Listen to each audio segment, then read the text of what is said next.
Hello दोस्तों, स्वागत है आप सभी का रंबा क्लासेस में। तो दोस्तों मैं आ गया हूं एक नए सवाल के साथ, एक नए टाइप के साथ। औसत का सवाल है ये। देखिएगा सवाल क्या है। 6 विषम क्रमागत संख्याओं का औसत 28 है, तो सबसे बड़ी व सबसे छोटी संख्याओं का बीच का अंतर क्या होगा। ठीक है, सवाल कुछ भी पूछ सकता है सबसे छोटी संख्या क्या होगी, सबसे छोटी संख्या क्या होगी। पूछ सकता है सबसे बड़ी संख्या क्या होगी, बड़ी, या सबसे छोटी बड़ी के बीच में कोई संबंध पूछ सकता है, जैसे सबसे छोटी बड़ी के बीच अंतर क्या होगा, सबसे छोटी बड़ी के बीच योगफल क्या होगा, या दूसरी संख्या पूछ सकता है, तीसरी पूछ सकता है, पांचवी पूछ सकता है 6 संख्याओं में से। ठीक है, तो इसका तरीका क्या है। एक दोस्तों औसत का फॉर्मूला भी होता है, सभी संख्याओं का योग बटे सभी संख्याएं, है ना, संख्याओं का योग बटे संख्या। लेकिन उस पर यह सवाल नहीं लगेगा। ठीक है, जब भी इस तरीके का सवाल दिया होगा, 6 विषम क्रमागत संख्याएं या सम क्रमागत संख्याएं या प्राकृतिक संख्याएं, क्रमागत। ठीक है, तो सबसे पहले तो मैं बताना चाहूँगा कि औसत मतलब होता क्या है। औसत मतलब होता क्या है, तो एक चीज़ जान लीजिए, औसत मतलब होता है मध्य की संख्या। ठीक है, औसत मतलब होता है मध्य की संख्या। वो तो होता ये फॉर्मूला है, सभी संख्याओं का योग बटे सभी संख्याएं, उससे भी मध्य संख्या ही निकलती है, सबसे मध्य की संख्या ही निकलती है उस फॉर्मूला से। ठीक है, तो औसत मतलब इसका शाब्दिक अर्थ क्या हो जाएगा कि मध्य की संख्या ही औसत होती है। ठीक है दोस्तों, तो मैं इस तरीके से आपको बता रहा हूँ। देखिएगा 6 विषम क्रमागत संख्याओं का औसत 28 है। तो मैंने बताया 28 मतलब, तो मैंने बताया औसत मतलब क्या होता है, मध्य की संख्या होती है। 6 संख्या है ना, तो 6 संख्या लगा दो, 1 2 3 4 5 6, 6 संख्याएं होगी। औसत मतलब होता है बीच की संख्या, यानी 3 इधर, तो बीच में क्या आया, बीच में ये आया, और ये कितना है 28 है। ठीक है, ये है 28। तो जाना है सबसे छोटी और सबसे बड़ी संख्या पे।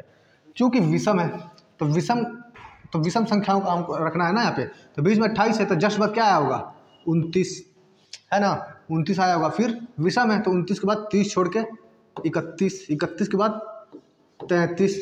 ठीक है, इसी तरह पहले आ जाओ, ये 28 है तो इससे पहले क्या आया होगा 27 आया होगा। विषम लेना है इसलिए मैं विषम ले रहा हूँ, सम छोड़ रहा हूँ। ठीक है, 27 से पहले क्या आया होगा 25 आया होगा, उससे पहले 23 आया होगा। ठीक है दोस्तों, इस तरीके से सवाल लगता है। इस तरीके से कितना भी बड़ा दिया हो बीच में रखो जो औसत दिया है, और इस तरीके से विषम दिया है तो विषम विषम विषम विषम विषम विषम। ठीक है, पहली संख्या पता चल गई, दूसरी पता चल गई, तीसरी पता चल गई, चौथी, पाँचवीं, छठवीं, सारी संख्याएं पता चल गई। अब जो पूछे वो बता दो। पूछा है सबसे बड़ी संख्या और सबसे छोटी संख्या के बीच का अंतर क्या होगा, यानी 23 और 33 का बीच का अंतर क्या होगा। तो 33 माइनस 23 बराबर कितना होगा 10। इसका आंसर कितना हो जाएगा 10 हो जाएगा। ठीक है दोस्तों, तो ये सवाल इस तरीके से लगाए जाते हैं। मैं इसको एक सम करके बता देता हूँ। जैसे यहाँ पे मैं सम मान लेता हूँ, मान लीजिए यहाँ पे सम बोल दिया और यहाँ पे कुछ और बोल देगा। यहाँ पे बोल दिया 6 सम क्रमागत संख्याओं का औसत, यहाँ पे बोल दिया 29 मान लीजिए। ठीक है, तब क्या करेंगे, कुछ नहीं करेंगे, वैसे ही लगेगा, ये भी वैसे लगेगा।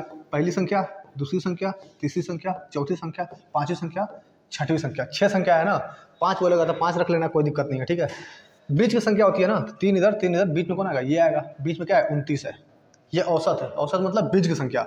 इसके जस्ट बाद सम संख्या क्या आएगी, सम में चलना है ना, सम में, तो जस्ट बाद सम संख्या 30 आएगी, है ना, 30 आएगी, फिर 32 आएगी, फिर 34 आएगी। इससे पहले 28, उससे पहले 26, उससे पहले 24। सभी संख्या पता चल गई। एक पहली संख्या 24, दूसरी 26, तीसरी 28, चौथी 30, 32 और लास्ट 34। सबसे छोटी संख्या पता चल गई, सबसे बड़ी संख्या पता चल गई। अब जो पूछे दोस्तों, पूछ सकता है कि दूसरी संख्या कौन सी होगी, पूछ सकता है कि पांचवी संख्या कौन सी होगी। ठीक है, सबसे छोटी पूछ सकता है, सबसे बड़ी पूछ सकता है, इसमें कोई संबंध पूछ सकता है। तो मान लीजिए पूछा है कि सबसे छोटी और सबसे बड़ी के बीच का योगफल कितना है, तो 24 34 जोड़ दो, 24 26 28 30 32 34, तो 4 4 8 3 2 5 58। इस तरीके से आंसर निकल जाएगा। ठीक है दोस्तों, इस तरीके के सवाल में इस तरीके से लगाते हैं। औसत मतलब बीच की संख्या, उसके बाद से आगे बढ़ते चलो, पीछे चल जाओ। ठीक है दोस्तों, ठीक है दोस्तों, तो